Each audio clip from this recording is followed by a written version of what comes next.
My brother raped my mother and she died. The blood? His blood splattered on my face when my father finally managed to control him. But it was too late for my mother. Too late for all of us. Good morning, my dear ones. My name is Janet, but everyone here calls me Grandma Jan. I'm 73 years old and was born in Atlanta, Georgia.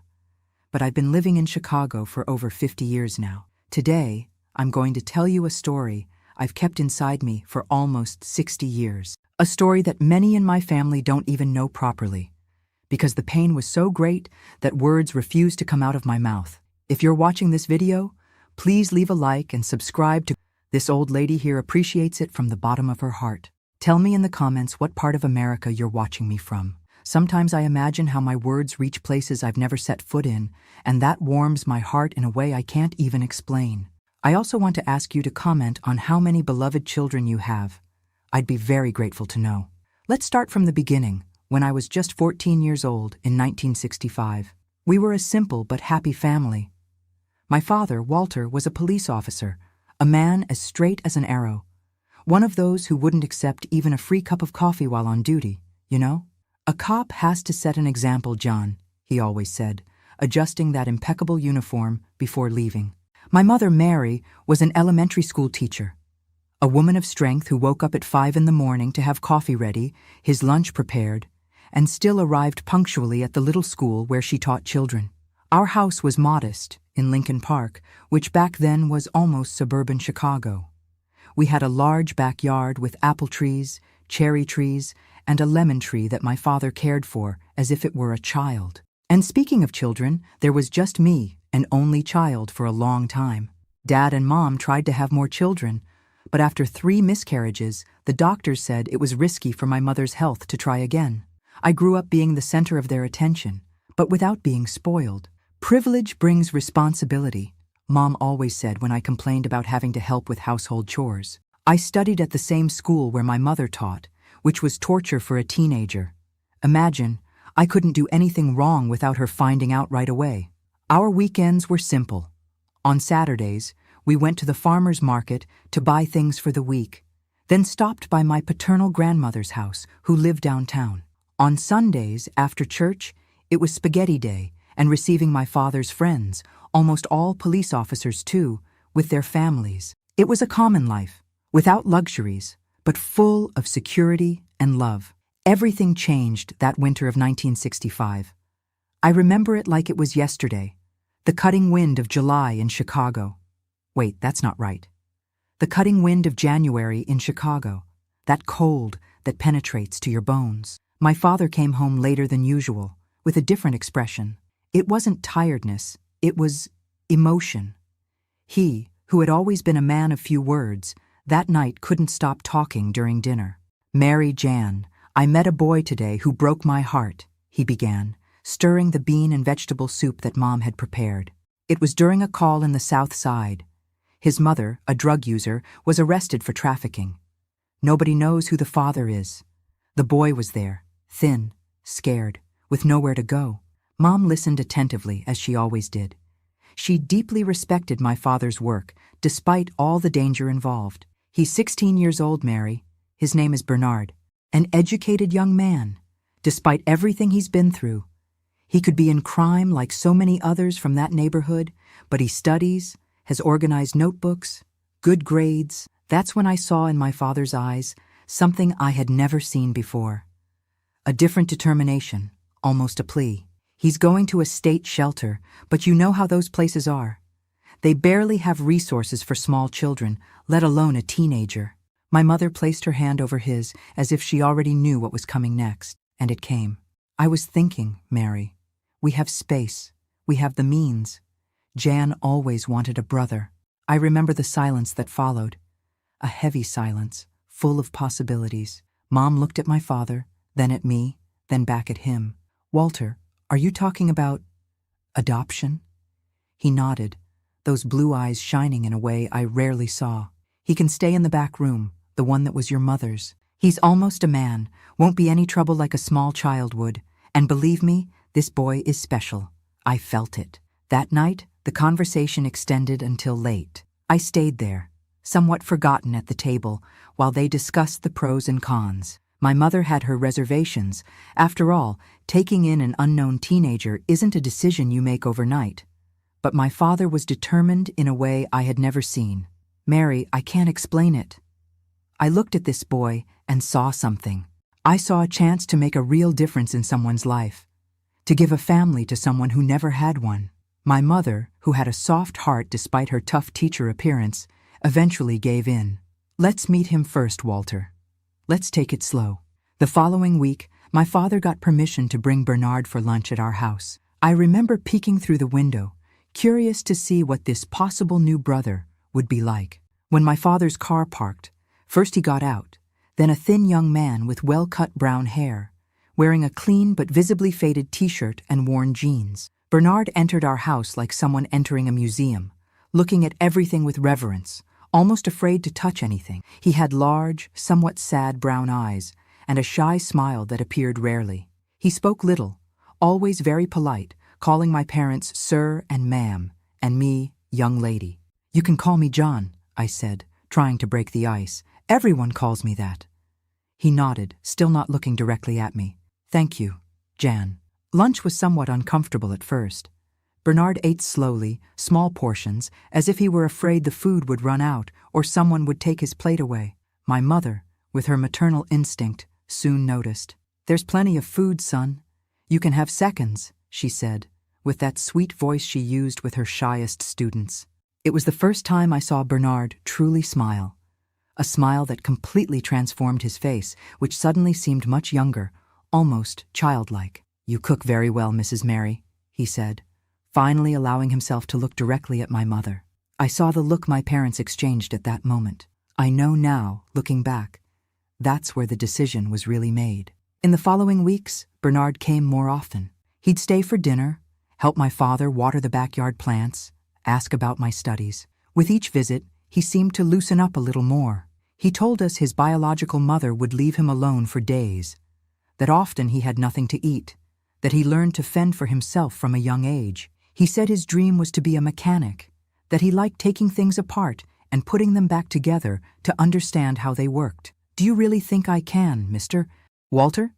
Be a mechanic someday? He asked once, with such genuine hope in his voice that even I, with my teenage skepticism, was moved. Of course you can, son.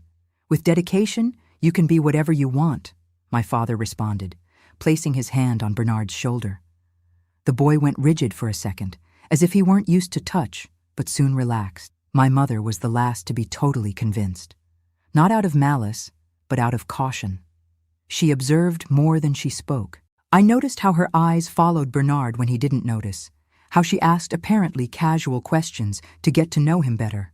One night, when Bernard had already left, I heard my parents talking in the kitchen.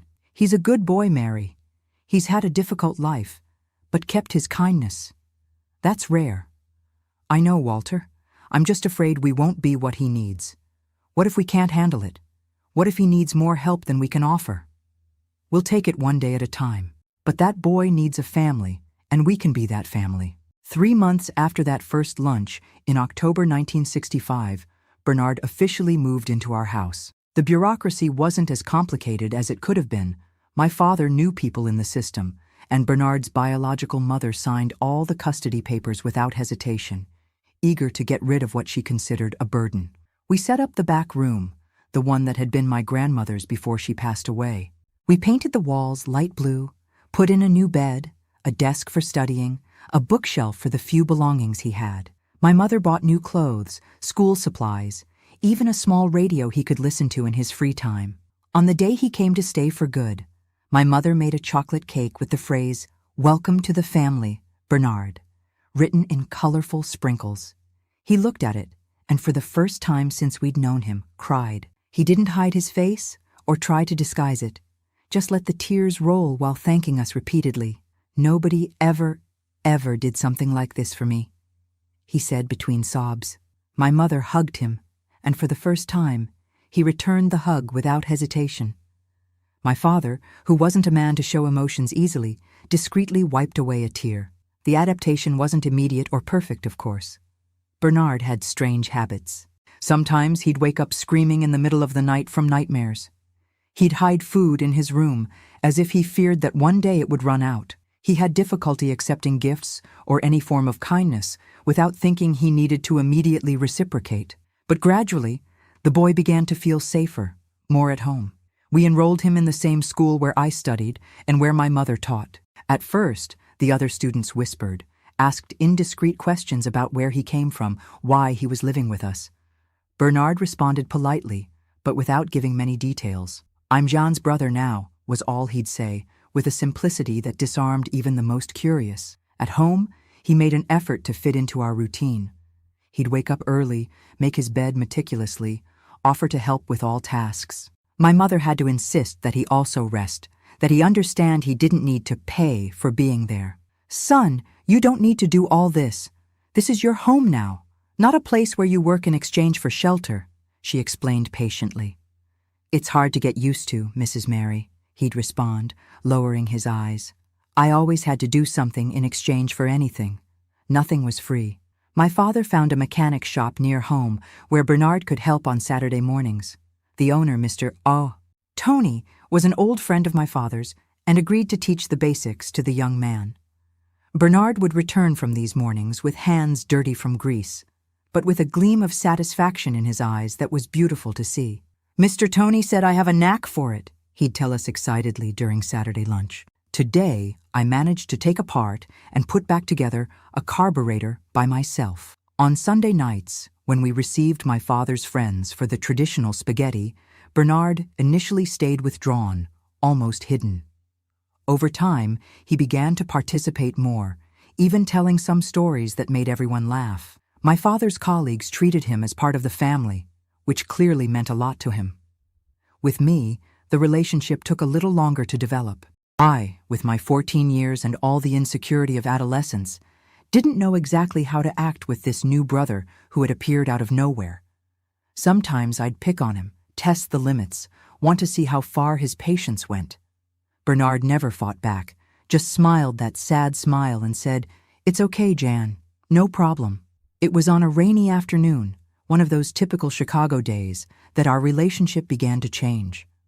I had a math test the next day and was having trouble with equations. Frustrated, I threw my notebook away and started crying with anger. Bernard, who was passing through the hallway, stopped at my bedroom door. "Can I help? Math was always my favorite subject," he offered timidly. Reluctantly, I let him sit beside me. To my surprise, Bernard explained in a much clearer way than the teacher. He had patience, used everyday examples, didn't get angry when I didn't understand right away. "See? You can do it, Jan. It's just a matter of seeing the problem from another angle," he'd say, with a gentleness that completely disarmed me. After that day, I began to see Bernard with different eyes. He was no longer the intruder in my family, but someone who had his own value, his own qualities. I began to include him when I went out with friends, to defend him when someone at school made nasty comments, to really treat him like a brother. 6 months after his arrival, the change in our house was evident. Bernard smiled more, spoke louder, occupied his space without apologizing for existing. My parents were radiant with his progress, proud of how he was developing at school, at the shop, at home. "Best decision we ever made," my father commented one night, watching through the window as Bernard helped my mother pick lemons from the tree.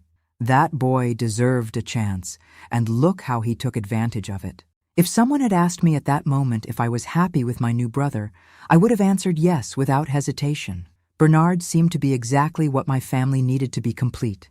A son for my parents, a brother for me, someone who brought new and positive energy to our house. How could I imagine that behind that shy smile, those sad eyes, that apparently sincere gratitude, something much darker was hiding?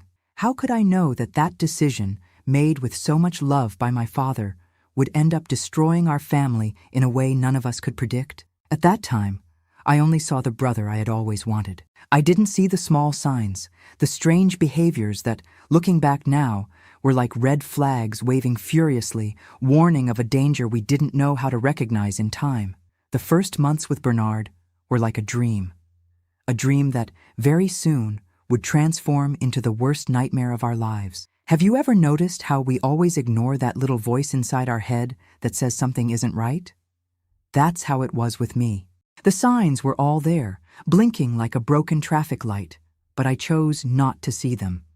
Maybe out of naivety, maybe because I didn't want to disappoint my parents, maybe out of fear of being unfair to someone who had suffered so much. It was at the beginning of 1966, about 3 months after Bernard officially moved into our house, that I began to notice small changes. Nothing glaring at first, just oddities. Details that seemed out of place, like a picture on the wall that someone moved an inch and only those who know the house well notice. The first thing I noticed was how he looked at my mother when he thought no one was watching. It wasn't a son's look at his mother, nor one of gratitude. It was something more possessive, as if he were planning something. When she passed by him in the kitchen and touched his shoulder affectionately, something in his eyes changed for a second. A flash of something that at the time I couldn't identify, but today, looking back, I recognize as contained anger. One morning, I woke up earlier than usual and went to the kitchen to drink water. I stopped at the door when I heard low voices, Bernard and my mother. She was preparing coffee, as she always did around 5 in the morning, and he had gotten up early to help. "You didn't need to wake up so early, son," my mother said with that sweet voice of hers. "I like being alone with you, ma'am," he responded in a tone that gave me chills. "Mr. Walter and Jan don't understand you like I understand you." My mother laughed, that polite laugh she gave when she didn't quite know how to respond to something. "That's silly, Bernard. We're a family. Before I had nothing," he continued, as if she hadn't spoken. "Now I have you." It was the way he said it, not "now I have you all," or "now I have a family." It was specific. "Now I have you," as if my mother were a thing that belonged to him. When I entered the kitchen, Bernard changed completely. He went back to being the polite and smiling boy, offering to serve me a glass of milk, asking if I had slept well. But I caught his look before the transformation, irritated that I had interrupted the moment. I mentioned these small perceptions to my best friend, Susan. "You're jealous, Jan," she said, laughing. "It's normal when a new sibling arrives." Maybe that was it. Maybe they were just silly teenage jealousy. I decided to try to be better, to make more effort to accept Bernard completely. But the strange things continued happening. My mother began to notice that some of her personal objects were disappearing. A lipstick, a scarf, an old photo where she appeared alone. Small things that could easily be justified as lost around the house. When she mentioned these disappearances at dinner, Bernard was always the first to offer to help look, always the most worried. "How strange, Mrs. Mary," he'd say with apparent concern. "Are you sure you didn't leave it at school?" One afternoon I came home earlier from school because I had felt sick during gym class. No one expected me to arrive at that hour. Mom was at school, Dad at work, and Bernard should be at the shop since it was his learning day there. But when I entered the house, silently because of my headache, I heard noise in my parents' room. I thought it was burglars and froze with fear. Then, very slowly, I peeked through the half-open door. It was Bernard. He was lying on my parents' bed, hugging my mother's pillow, with his face buried in it, breathing deeply as if he wanted to absorb her scent. Beside him, spread on the bed, were several objects I recognized as the lost ones. The lipstick, the scarf, some photos, even a hairbrush. I stepped back before he could see me, my heart beating so hard I thought he might hear it. I left the house quietly and went to Susan's house, making up that I had felt sick on the street, not at home. That night I couldn't sleep. I wanted to tell my parents, but what would I say? I caught Bernard smelling Mom's pillow? It sounded ridiculous even to me. And if it really was just jealousy, as Susan had suggested, and if I was seeing problems where they didn't exist because I didn't want to share my parents, I decided to observe more before saying anything. I began to pay attention to every detail of Bernard's behavior, especially when he didn't know he was being observed. That's when I realized how much he changed depending on who was around.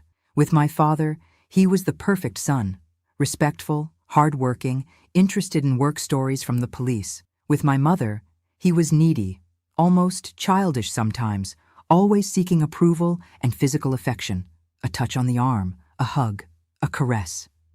With me, he alternated between the protective older brother and long hours completely ignoring me, as if I were invisible. But there were moments, small instants, when the mask slipped. Like when my father corrected him in front of a neighbor about how to hold a tool. I saw his face contract in an expression of pure hatred before quickly smiling and thanking him for the correction. Or when my mother mentioned, proudly, that I had gotten the highest grade in the class in English, Bernard broke the pencil he was holding in two, hiding the gesture under the table. Things began to disappear or break around the house. My father's antique wristwatch, inherited from my grandfather. A set of dishes my mother had received as a wedding gift. My diary, which I kept hidden under my mattress. When questioned about anything, Bernard always had a perfect alibi, was always somewhere else, always had a reasonable explanation. One day I found my cat, Romeo, dead in the backyard. He was only 2 years old and healthy. I cried inconsolably while my father buried him under the apple tree. Bernard was beside me, consoling me, saying the cat had probably eaten something poisoned on the street. "Cats are like that, John," he said, putting his arm over my shoulders. "You never know where they go, what they eat. Don't get too attached to animals, they'll always leave and abandon you." Something in his tone deeply bothered me.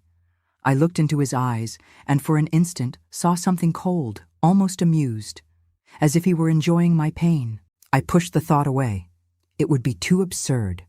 The situation with my mother gradually worsened. Bernard began to create small conflicts between her and my father. He'd tell slightly different stories to each about what the other had said or done. Nothing obvious or aggressive, just small distortions that over time created distrust. "Mrs. Mary, Mr. Walter commented at coffee that you've been very tired, that you should drop some classes. He thinks you can't handle it." Or, "Mr. Walter, Mrs. Mary said she gets upset when you arrive late without notice. She thinks you don't care about the family." My parents, who rarely argued before, began to have small disagreements. Nothing serious, but enough to create a tension that didn't exist before. And Bernard was always there, being the peacemaker, the understanding one, the one who understood both sides. "Mrs. Mary, you work too much. It's normal for Mr. Walter to worry." "Mr. Walter, Mrs. Mary only worries because she loves you." He created the problem and then presented himself as the solution. It was like a macabre dance that only I seemed to see.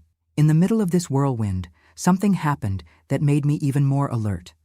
Clara, my 15-year-old cousin who lived in Milwaukee, came to spend a week with us during July vacation.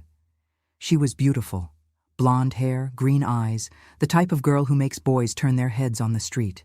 Bernard was immediately fascinated by her. At first, I thought it was just a 17-year-old boy enchanted by a pretty girl. It was normal, right? But there was something more intense, more disturbing in the way he observed her. As if she were prey, Clara noticed and began to avoid being alone with him. When I asked what was happening, she hesitated, seeming embarrassed. "Jan, your brother is kind of strange, isn't he? He follows me around the house. He watches me when he thinks I'm not looking.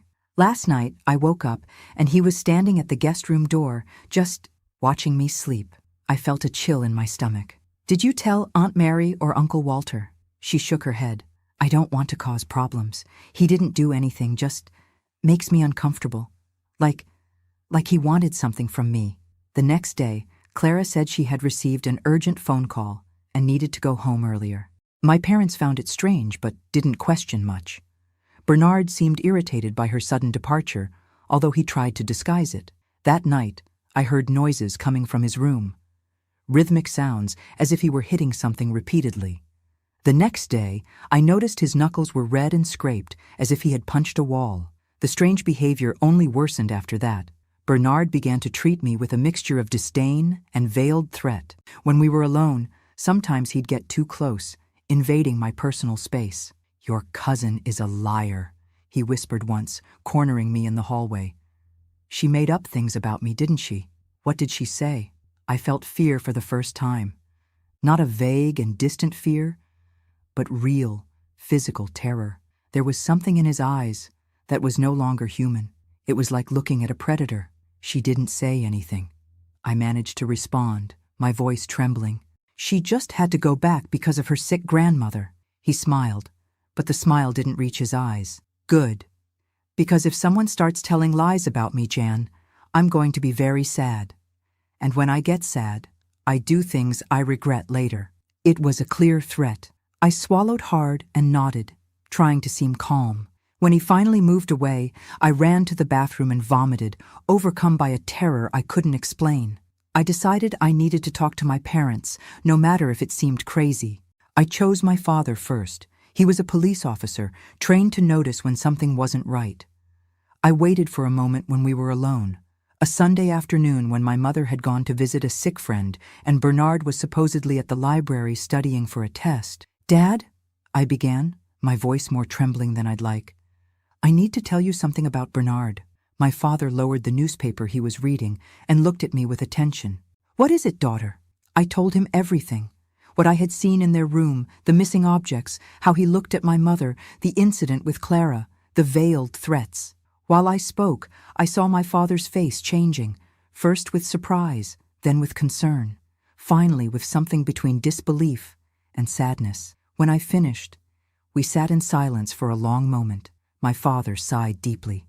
"Jan, are you sure you're not misinterpreting things? Bernard had a very difficult life. It's natural that he has some strange behavior sometimes." I felt as if I had been slapped. My own father didn't believe me. "Dad, it's not just strange behavior. There's something wrong with him, something serious. He looks at Mom in a way that gives me chills. And the way he spoke to me in the hallway. He threatened me." My father rubbed his face, suddenly seeming older and more tired. "Daughter, Bernard is still adapting. Was it his idea in your head? The idea of adopting a young man was mine. I know it's not easy for you to share our attention after so many years being an only child." It was as if the ground had disappeared under my feet. My father thought I was making it all up out of jealousy. Or worse, that Bernard was right about me. "You think I'm lying?" I asked, my voice choked. "No, daughter, that's not it. I just think maybe you're seeing problems where they don't exist. We're all adjusting to this new family dynamic." At that moment, I heard the front door opening. Bernard entered, carrying some books. When he saw us in the living room, he stopped, looking from me to my father and back to me. Something in my face or my father's posture must have betrayed the topic of our conversation, because I saw something darken in his look. "Good afternoon, Mr. Walter." "Hi, Jan," he said, with that perfect smile I now knew was completely false. "Am I interrupting something?" "No, son. I was just talking with Jan about family things," my father responded, getting up. "How was studying?" "Productive," Bernard responded, still staring at me. "I learned many new things today." When my father left the room to get water, Bernard approached me. His voice was just a whisper, but every word was clear as crystal. "I already warned you once, little Janet. Don't test my patience. You won't like to see what happens when I get really irritated."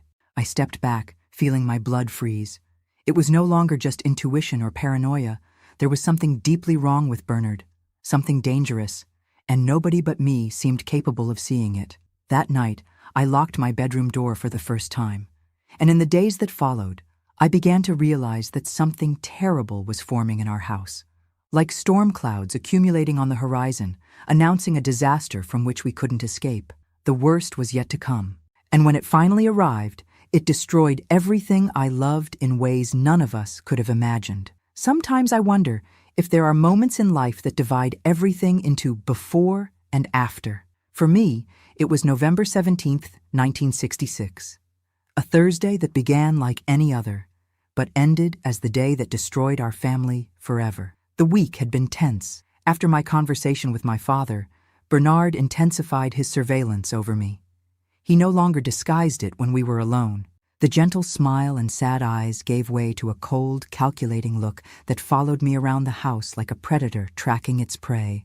Mom was more tired than usual that week. The school where she taught was having problems. Lack of teachers, unruly children, parent meetings that extended until late. She came home exhausted, shoulders drooping, those kind eyes now always red with fatigue. That Thursday, I woke up with a weight in my chest, a feeling that something bad was about to happen. You know that inexplicable anguish, as if the air were too heavy to breathe? I tried to convince Mom to stay home, made up that I was feeling sick, that I needed her nearby. But there was an important meeting at school. "I promised to come home earlier today, my love," she said, kissing my forehead. "We can watch that movie you like so much after dinner." I watched through the window as she walked away, a small and determined figure walking toward the bus stop. I didn't know it would be the last time I'd see her alive. School was dismissed early that day, something about a teacher's assembly. I arrived home around 2 in the afternoon, expecting to find the house empty. Dad was at work, Mom at school, and Bernard should be at the shop, like every Thursday. But when I opened the door, I immediately felt something was wrong. First, the silence. Not the normal silence of an empty house, but a heavy, oppressive silence, as if the air itself were holding its breath. Then, the smell, light, metallic. At the time, I didn't recognize it, but today I know. It was the smell of blood. "Is anyone home?" I called, my voice small in the silence. No answer. I left my backpack on the couch and walked slowly down the hallway. The door to my parents' room was ajar, a sliver of light escaping into the dark corridor. I pushed it slowly, my heart beating so hard it felt like it would burst my ribs. What I saw in that room will haunt me until the day I close my eyes for the last time. My mother was on their bed. She wore the light blue dress she loved so much, now stained with dark red. Her face, always so expressive, so full of life, was frozen in an expression of horror and surprise. Her eyes open, glassy, looking at the ceiling without seeing. Her throat. Oh my God, her throat had a deep cut from ear to ear, as if someone had tried to decapitate her. And beside the bed, sitting in a chair, observing her with an almost dreamy expression, was Bernard. His bloodied hands rested in his lap. Beside him, on the floor, a kitchen knife, the same one Mom used to cut meat on Sundays. He didn't notice my presence immediately. He was lost in some kind of trance, looking at my mother's body as if admiring a work of art he had created himself. A sound escaped from my throat, not a scream nor a cry, but an animalistic, primitive noise of pure horror. That's what made Bernard turn his head in my direction.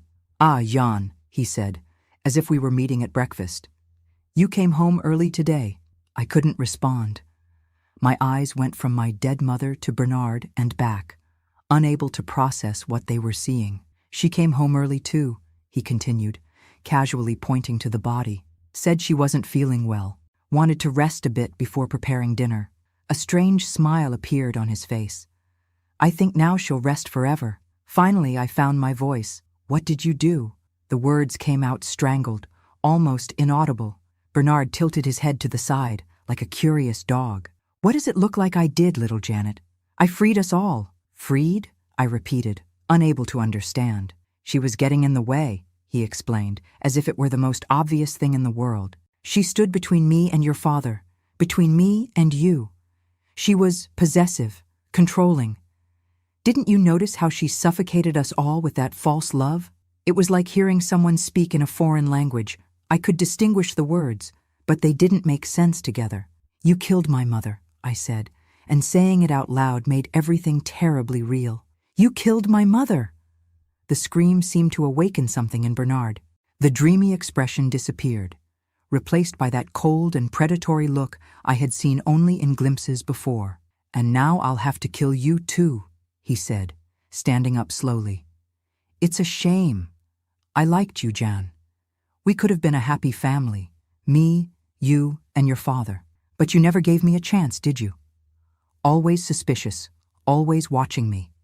Like a little spy, I grabbed the knife. I don't remember moving, bending down to pick it up from the floor. In one instant, I was paralyzed at the door. In the next, the knife was in my hand, heavy and slippery with my mother's blood. "Stay away from me," I warned, my voice firmer than expected. "Don't come any closer." Bernard laughed, a guttural, sick laugh that didn't match his young face. "Or what, little Janet? Are you going to kill me too? You don't have the courage. You were always Mommy's little darling, the protected little doll." He took a step forward. "Stop!" I screamed, raising the knife. Another step. "I'm warning you, Bernard." One more step.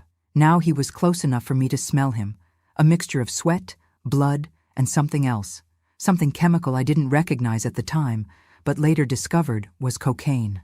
His eyes were dilated, feverish. "You're just like your mother," he whispered. "Weak, pathetic. You think you can stop me with that knife? I just cut her throat and didn't even blink. What do you think I'll feel when it's your turn?" Something inside me broke. I can't explain. It was as if a dam burst, and all the anger, all the fear, all the horror of that moment flooded my body. I lunged with the knife not out of self-defense or calculation, but out of pure animal instinct.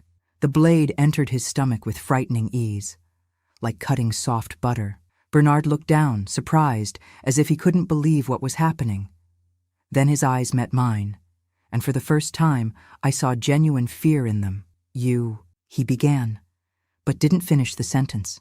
He staggered backward, pulling the knife from my hand when he fell to the floor. Blood began to spread rapidly across the floorboards, mixing with my mother's. I stood there, paralyzed again, looking at my bloodied hands, at my mother's body on the bed, at Bernard writhing on the floor. I don't know how much time passed. Seconds, minutes, hours maybe. Time had lost all meaning. I only returned to reality when I heard the front door opening, my father's voice calling cheerfully, "I'm home! I managed to get out early today." What happened next was etched in my memory as a series of disconnected flashes, frozen images in time. My father appearing in the bedroom doorway, the smile dying on his lips when he saw the scene. Bernard, still alive, stretching a trembling hand toward him. "Dad, she stabbed me. Help." Me covered in blood, unable to explain, unable to do anything but point to my mother's body. "He killed her, Dad. He killed Mom." My father, falling to his knees between the two of us, his face contorted in an indescribable mask of pain. Bernard, suddenly gaining strength, pulling a small pistol from under the mattress, my father's backup weapon, which he kept for emergencies. The deafening sound of the shot when my father, realizing Bernard's intention, threw himself on him. The bullet that missed my father by inches and lodged in the wall. The desperate fight between the two, my father trying to wrestle the gun from Bernard's hands, Bernard using his last strength to try to shoot again. And finally, the moment when my father, trained police officer, managed to turn the gun toward Bernard. Another shot. Silence. Bernard's body, finally motionless, eyes open, fixed on the ceiling, exactly like my mother's. My father, breathing heavily, dropping the gun as if it burned his hands. The two of us, sitting on the floor of that room, transformed into a slaughterhouse, unable to speak, to cry, to do anything but look at the two bodies and the blood that seemed to be everywhere. That's how the police found us an hour later, when a neighbor, having heard the shots, finally worked up the courage to call the station. What followed was a blur of uniforms, questions, camera flashes, yellow tape isolating our house. I remember being wrapped in a blanket, despite the heat, because I couldn't stop shaking. I remember the pitying looks of the police officers, my father's colleagues, when they took us to the station. The following weeks were a nightmare of statements, funerals, sensationalist newspaper headlines, family tragedy. Adopted teenager kills mother and is killed by police father. The investigation revealed things about Bernard that none of us knew. He wasn't the innocent orphan my father believed he had rescued. His mother wasn't in prison for trafficking. She had been murdered 3 years earlier, with strong suspicions that her own son was the culprit, although they were never able to prove it. Bernard had been through 5 adoptive families before us. All returned him to the system alleging disturbing behavior, from animal torture to attempted sexual assault on younger children. All of this was in records that, for some reason, incompetence or corruption, never reached my father when he initiated the adoption process. They found in his room a diary detailing violent fantasies involving my mother. And even more disturbing, plans to kill my father and make it look like suicide, then convince me to run away with him to another state. The investigation concluded that both my father and I had acted in self-defense. There were no formal charges, but the damage was already done. Our family had been destroyed. Our house, once full of love and security, was now stained with blood that no amount of cleaning could remove. We sold the house a few weeks later. Neither of us could even look at it without reliving that day. We moved to a small apartment on the other side of town, trying to start over, trying to find a path through the horror that had become our reality. But how do you start over when your entire world has crumbled? How do you move forward when the person you loved most was brutally torn from your life? How do you trust again when your father's trust in someone resulted in such disaster? That's the question that tormented me in the months and years that followed. A question for which I had no answer, at least not yet. What I didn't know at that terrible moment, while looking at the blood on my hands, my mother's blood, Bernard's blood, was that this was just the beginning of our ordeal, that the worst was yet to come, in the form of my father's crushing silence, in the weight of guilt that consumed him day after day, in the depression that gradually pushed him away from me, the only family he had left. And I, a 15-year-old girl who had just seen her mother murdered and been forced to stab someone to survive, how could I know that I would need to find strength I never imagined having, not only to keep living, but to save my father from the abyss of despair into which he was sinking? Life as we knew it had ended in that bloodied room, and the path ahead was darker and lonelier than anything we could imagine. Silence has a weight, you know. After that day, the silence in our new apartment was so heavy that sometimes I'd wake up in the middle of the night, suffocating, as if it had transformed into something physical, pressing my chest until I couldn't breathe. The first weeks after Mom's funeral were of pure numbness. It was as if we were moving underwater, slow, disoriented, unable to hear or feel completely. Dad arranged a leave from work, and I missed school for almost a month. Nobody questioned it. The story had come out in all the local newspapers. "The Santos family tragedy," the headlines proclaimed, with photos of us taken from family albums that someone, some acquaintance, some neighbor, had sold to the press. Our small apartment in Lincoln Park, distant from our old house, was supposed to be a new beginning. But how do you start over when your life has been so violently torn apart? In the first days, we barely spoke to each other. Not out of anger or resentment, but because words seemed totally inadequate in the face of what we had lived through. At night, I heard my father crying in the room next door, a contained cry, muffled by the pillow, as if even in his pain he tried not to bother me. In the morning he prepared our coffee in silence, eyes swollen and red, but always trying to smile when he saw me. A smile that never reached his eyes, that only highlighted even more the devastation on his face. "How are you today, daughter?" he'd ask, the same question every morning, like a ritual. "I'm fine, Dad," I'd respond, the same lie every day. We weren't fine. We were shattered, bleeding inside, unable to deal with the monstrosity of what had happened. It was in the third week in our new home that I realized something beyond pain and grief was consuming my father. He began to lose weight rapidly, always claiming not to be hungry when I tried to make him eat. He slept less and less. Many times I'd find him at dawn sitting on the small apartment balcony, staring at nothing, a glass of whiskey in his hand. "You need to sleep a bit, Dad," I'd say. "I can't close my eyes without seeing," he'd begin, but never finish the sentence.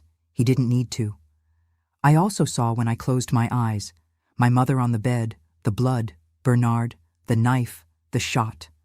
A horror movie that repeated endlessly.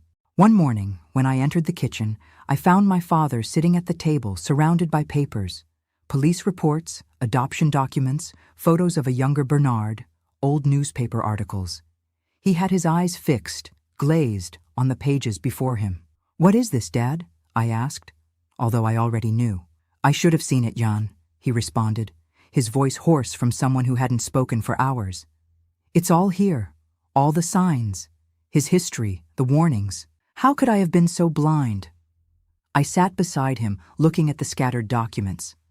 There were psychologist reports describing Bernard as potentially dangerous, incapable of empathy, prone to manipulative behaviors. There were incident records from previous homes. A younger child pushed downstairs, a dog found dead, stolen objects, small fires. "It wasn't your fault," I said, holding my father's cold hand. "You didn't know. Nobody showed you these documents." "I'm a police officer, John," he said, pulling his hand back. "My job is to investigate, discover the truth. And I didn't even investigate the boy I brought into my house, near my family." Guilt began to consume him like a disease. Day after day, I watched my father disappear inside himself. When he finally returned to work, after 6 weeks of leave, he was just a shadow of the man he had been.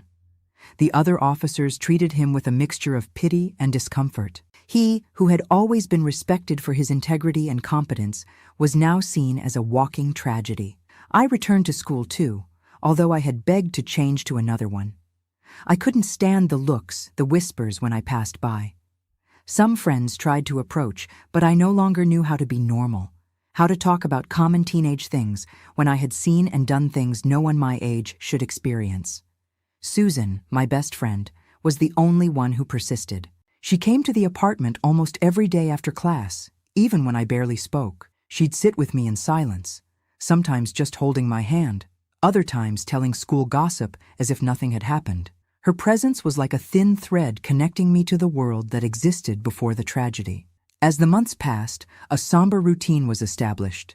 Dad worked long hours, arriving home late, often smelling of alcohol. I took care of the house the best I could, cooked the basics I had learned from Mom, tried to keep my grades up at school. We spoke less and less. It was a year after Mom's death that the situation hit rock bottom. I had just turned 16, a date that passed almost unnoticed, with only a small cake bought by Susan and an awkward hug from my father. He seemed worse every day, thinner, more distant, with deep dark circles and an empty expression that scared me. That night, I came home from school and found the apartment dark and silent. I called for him, but got no response. A feeling of panic began to grow in my chest as I checked the empty rooms. When I got to the bathroom and the door was locked, panic turned to terror. "Dad!" I screamed, banging on the door. "Dad, answer me, please!" Silence. I ran to the kitchen, grabbed a knife and returned to force the lock. When the door finally gave way, the scene before me froze my blood. My father in the bathtub, the water reddened, a deep cut on each wrist, his head fallen to the side, eyes closed. For a terrible moment, I thought I had arrived too late. Then I noticed the subtle movement of his chest. He was breathing, albeit weakly. I don't remember exactly what I did next. I know I screamed for help, that I ran to the phone, that I called an ambulance. I know I tried to stop the bleeding with towels, that I repeated endlessly, "Don't leave me, Dad. Please don't leave me." The hours at the hospital were the longest of my life. Sitting alone in the waiting room, with clothes still stained with blood, my father's blood this time, I felt I had reached my limit. I was 16 years old and had already seen more death and suffering than many see in a lifetime. I had lost my mother, had taken a life, even if in self-defense, and now was about to lose my father too. When the doctor finally appeared to say he would survive, that we had arrived in time, I collapsed in tears, not of relief, but of total exhaustion. I cried until I had no more tears, until my whole body hurt, until the nurses worried I would need sedation too. My father was hospitalized for 2 weeks, first in the ICU, then in the psychiatric ward. The doctors spoke of severe depression, suicidal ideation, post-traumatic stress disorder. To me, they were just technical words to describe what I already knew. My father was drowning in guilt, and I didn't know how to save him. During those 2 weeks, I stayed at Susan's house. Her parents treated me with affection, trying to give me a glimpse of normalcy. Uncle Charles, Susan's father and my father's childhood friend, visited me every day at the hospital, often staying there when I couldn't because of school. When my father finally was discharged, he came with a bag of medications and a recommendation for therapy twice a week. He was calmer, but still distant, as if a part of him had remained in that bathtub. "I'm sorry, Jan," were his first words when we were alone at home. I wasn't thinking about you. I just wanted the pain to stop." I hugged him, feeling his bones under his skin, so fragile, so different from the strong man I knew. "We'll get through this, Dad," I said, without really believing. "Together. Promise you won't leave me?" He nodded, but couldn't look me in the eyes. I promised to try. The following months were of slow, painful recovery, with frightening ups and downs. Therapy helped, not miraculously, but gradually. The psychiatrist adjusted the medications several times until finding the combination that kept the darkest thoughts under control. My father returned to work, but in administrative service, away from the streets and pressure. We counted on unexpected help from people who until then were just distant acquaintances. The lady from the apartment next door, Mrs. Irene, a 70-year-old widow, began bringing homemade dishes almost daily, insisting we were too thin. The building doorman, Mr. Joe, always found a way to fix small things in the apartment without charging. The English teacher offered to give me extra classes to make up for lost time. Small gestures of kindness that together formed a safety net around us, preventing us from falling again into the abyss. Still, we never went back to being who we were before. How could we? We carried visible and invisible scars that completely reformulated who we were, how we saw the world, how we related to each other and to others. On my 17th birthday, my father made a visible effort to create some normalcy. He bought a cake, invited Susan and 2 more classmates who had gotten close to me, even played a song Mom used to love. In the middle of the small celebration, our eyes met, and I saw in him a mixture of sadness and determination that broke my heart. Later that night, when everyone had already left, he handed me a small package. "It was your mother's," he said. "She wanted you to have it on your 18th birthday, but I think she would want you to have it now." Inside the little box was a gold necklace with a small pendant shaped like an open book, a reference to the love Mom had for reading and tried to instill in me from childhood. She bought it months before everything happened, he continued, his voice choked. I kept it exactly where she had hidden it. Looking at that necklace, something broke inside me, not destructively, but as if a dam finally gave way, releasing emotions I had kept contained for so long. "I miss her so much," I confessed, tears flowing freely. "Every day, Dad. Every day I wake up thinking I'm going to hear her voice around the house." "Me too, daughter," he responded. And for the first time since the tragedy, he cried openly in front of me. Not hidden in the room, not silently, but great sobs that shook his entire body. Not a second passes without me thinking of her, without me regretting. "It wasn't your fault," I said, with all the conviction I could muster. "Dad, look at me. It wasn't your fault. You just wanted to help someone. You just wanted to do good. But I brought the monster into our house, Jan. I insisted, even when your mother had doubts, and he deceived us. Deceived everyone. Even the specialists didn't see what he really was. We stayed there, embraced, crying together for the first time. It was painful, but somehow also purifying, as if together we could finally begin to drain the poison of guilt and resentment that was consuming us from within. That night didn't magically heal everything. My father still had bad days, still fought against depression, still woke up screaming from nightmares. I still had terrible flashbacks, still avoided certain places and situations, still jumped at any sudden noise. But something fundamental had changed. We were no longer suffering separately, each isolated in their pain. We were suffering together, and somehow that made the burden more bearable. In the following months, we established new family rituals, small moments of connection that helped us continue. On Sundays, we made pancakes together, as Mom used to do. On Friday nights, we watched a movie, always something light, nothing with violence or suspense. On Saturdays, we visited the cemetery, bringing fresh flowers to Mom. And gradually, so slowly I barely noticed when it began, we were relearning to live. Not like before, it would never be like before, but in a new way, carrying our scars with more dignity, enjoying the good moments when they came, facing the bad moments together. In my last year of high school, when it came time to decide what I would do with my life, the answer came naturally: psychology. I wanted to understand what had happened to our family. I wanted to help other people going through trauma. I wanted to transform all that pain into something positive. When I told my father, I saw a gleam in his eyes I hadn't seen in a long time. A glimpse of the man he had been before, of the idealistic police officer who believed in making a difference. "Your mother would be so proud of you," he said, holding my hands.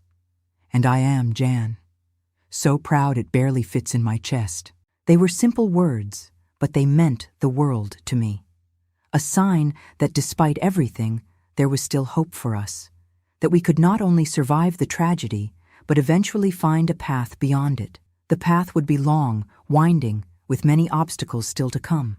But at that moment, for the first time since the day that changed everything, I felt that maybe, just maybe, we could find some kind of peace. What I didn't know is that this peace would come in unexpected ways, and that the healing journey would be as transformative as it was painful, that we would need to go even deeper into the well of pain before finally finding the light. Time is strange when you go through a tragedy.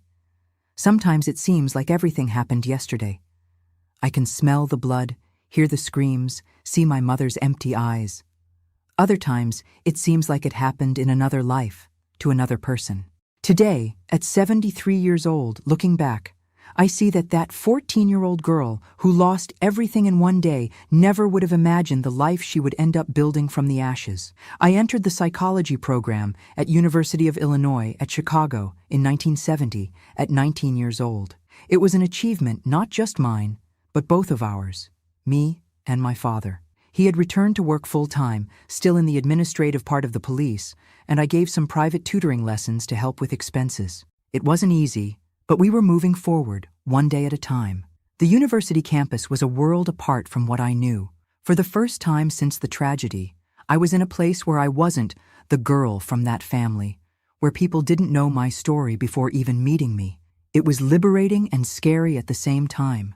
I could be whoever I wanted, but I also felt like an imposter, as if I carried a terrible secret that, if discovered, would make everyone turn away. In my second year of college, something happened that would change my life again, but this time for the better. In a seminar on trauma, the professor invited a psychiatrist to speak about his experience treating survivors of extreme situations. Dr. Edward Mendez was about 40 years old, prematurely gray hair, kind eyes behind thin-rimmed glasses. He spoke with such knowledge and empathy that I stayed after class to ask questions. "You have a particular interest in the subject," he observed after my third question. I hesitated. It was the first time I considered sharing my story with someone from college. "It's personal," I finally responded. He nodded, without pressing. "If you want to talk sometime, I work at the university clinic on Tuesdays and Thursdays." It took me 3 weeks to work up the courage, but I ended up going. Sitting in that small room with light blue walls, I told everything. About Bernard, about my mother, about my father's suicide attempt, about how I still woke up screaming many nights. I spoke for almost 2 hours without stopping, words flowing like a burst dam. Dr. Edward listened without judging, without that expression of horror or pity I so feared. When I finished, he didn't offer miraculous solutions or cliched consoling phrases. "Janet," he said, and it was the first time someone had called me by my full name in years. "What you lived through is unimaginable for most people. That you're here, studying, functioning, is extraordinary. But true healing doesn't come just from surviving. It comes from integrating trauma into your story without letting it define who you are." Those words opened something inside me. We began formal therapy once a week. It wasn't easy. Many times I left sessions exhausted, drained, as if I had run an emotional marathon. But slowly, I began to see my story from another perspective. "You're not just a victim, Janet," Dr. Edward told me once. "You're a survivor. And more than that, you saved your father. Without you, he wouldn't be alive today." I had never thought of it that way. I always saw myself as the girl who didn't notice the danger in time, who couldn't protect her mother, who was forced to hurt someone to survive. The idea that there was also strength and courage in my actions was revolutionary. I shared these ideas with my father, who now had his own therapist. Gradually, our relationship began to transform. We were no longer just two survivors connected by tragedy, but two people rebuilding a genuine connection, based not only on what we had lost, but on what we still had in each other. It was in therapy that I finally managed to talk about something I had kept for years: the guilt for having killed Bernard. Even knowing it was self-defense, even knowing what he had done, that moment when I stuck the knife in him haunted me. "I took a life," I confessed, hands trembling. "Sometimes I wake up and feel the weight of him falling on the knife, feel the warm blood on my hands." In extreme situations, our brain has only a few options: flee, freeze, or fight, Dr. Edward explained. You weren't thinking rationally at that moment. You were surviving. It wasn't a conscious choice. It was pure instinct. It took me a long time to accept this, to understand that my reaction didn't make me equal to Bernard, that there was an abyss between killing for pleasure, for power, as he did with my mother, and killing to defend yourself when there's no other option. In my 3rd year of college, I began to open up more. I made friends, participated in study groups, even went to some parties. Nothing extravagant, but small moments of normalcy that before seemed impossible. One of these friends was Carlos, a law student whom I met at the library. We started talking about books and ended up talking about everything. On our 4th meeting at a cafe near the university, he took my hand across the table. "Can I tell you a secret, Jan?" he said, using the nickname few use now. "I know who you are. I've known since the first day." My blood froze. "What do you mean?" "My father is a lawyer. He worked on the case. Your case, 4 years ago. I recognized your name." I pulled my hand back, ready to get up and run. He continued quickly. "Wait, please. I haven't told anyone. Would never tell. I just wanted you to know that I admire you. The courage it must have taken to move forward after everything." I was paralyzed, not knowing how to react. Part of me wanted to flee, hide from the exposure. Another part felt a strange relief, as if a weight had been lifted by not having to pretend anymore, at least with one person. "Why are you telling me this now?" I asked, my voice barely coming out. "Because I think I'm falling in love with you," he responded simply. And I wanted to start with total honesty.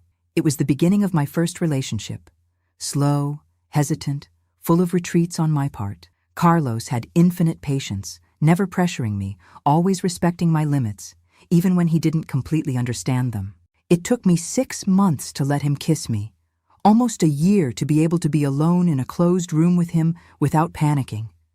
When I finally told my father about Carlos, he was visibly nervous. The idea of seeing me involved with someone brought back fears of what had happened with Bernard. I invited Carlos for dinner, and my father interrogated him like only a police officer knows how.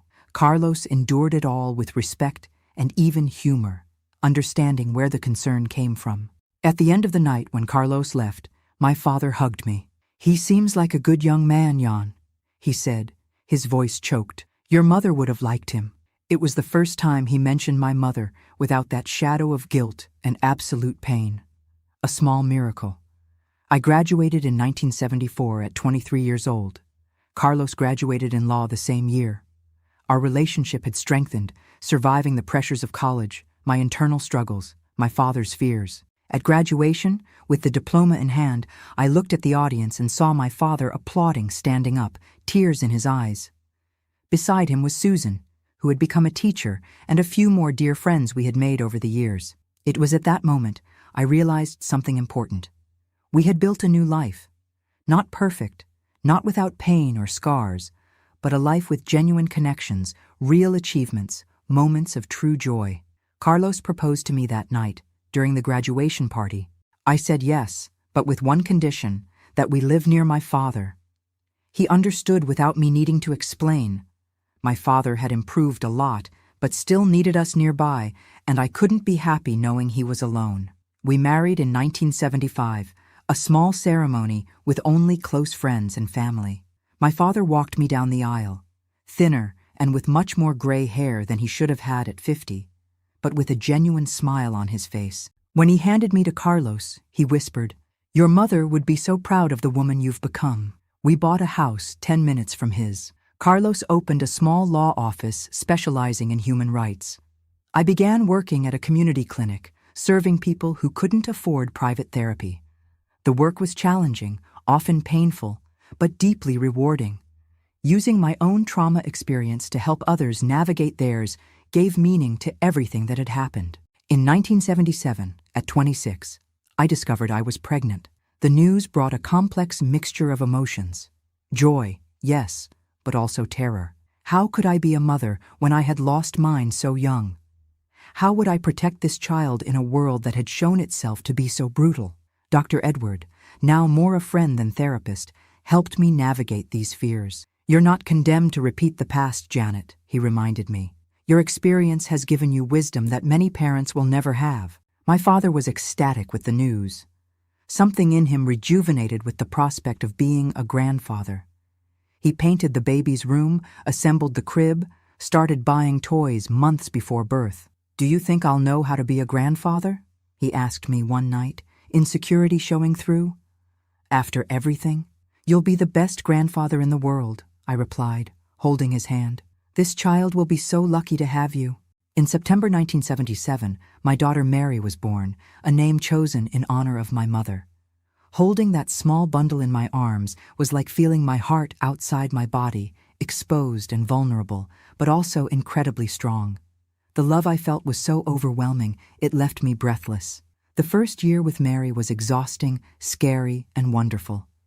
Carlos proved to be a dedicated father, sharing all responsibilities. My father appeared almost daily, bringing gifts, offering help, just wanting to hold his little granddaughter for a few minutes. Mary grew up surrounded by love, protected but not suffocated. We decided early on that, when she was old enough, we would tell her about what happened to our family. Not all the dark details, but the essential, that her grandmother had been a victim of violence, that her grandfather and I had survived a great tragedy. We wanted her to understand her roots, but without carrying our traumas. In 1980, we had our second child, Walter, honoring my father.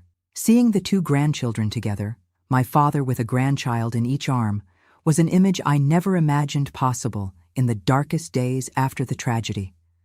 Life followed its course. We had joys, the children's first words, birthdays, graduations. We had sorrows too. My father's death in 1995 from a heart attack, at 70 years old. But even in losses, there was a fundamental difference. We were no longer alone, shattered by tragedy. We had built a family, a support network, a full life, despite everything. Mary graduated in medicine, Walter in engineering. Both married, gave me wonderful grandchildren. Carlos and I celebrated our 50th wedding anniversary last year. Half a century of partnership, respect, and a love that grew from the ashes of the greatest tragedy anyone can imagine. Today, at 73 years old, sitting in this room talking to you all, I look back and see that my life wasn't defined by what I lost, but by what I built afterward. I'm not just the girl who survived horror. I'm a woman who found strength where she thought there was none, who learned to love when she thought her heart was permanently broken. If there's a lesson I can share from my journey, it's this: trauma doesn't have the power to determine who you'll be forever. Yes, it leaves scars. Yes, it changes you fundamentally, but it doesn't determine the value of your life, nor limit your capacity to find joy, purpose, and love again. My story isn't about tragedy. It's about what came after: the reconstruction, the healing, the discovery that we are much more resilient than we imagine.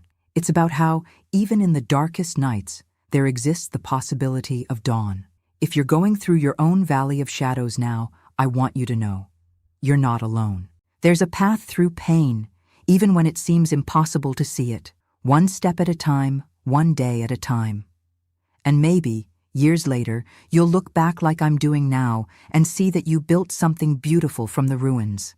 My dear ones, if this story touched your heart, it would make me very happy if you left a like on this video and subscribe. This place here has become my little corner to share not only my experiences, but also to connect with people like you. And remember, tell me in the comments where you're watching from. It warms my heart to know my words reach so many different places across America. Remember, our scars tell stories of survival, not just pain, and sharing them can be the first step in someone's healing who is suffering in silence. Until the next video, my dear ones, may God bless each one of you.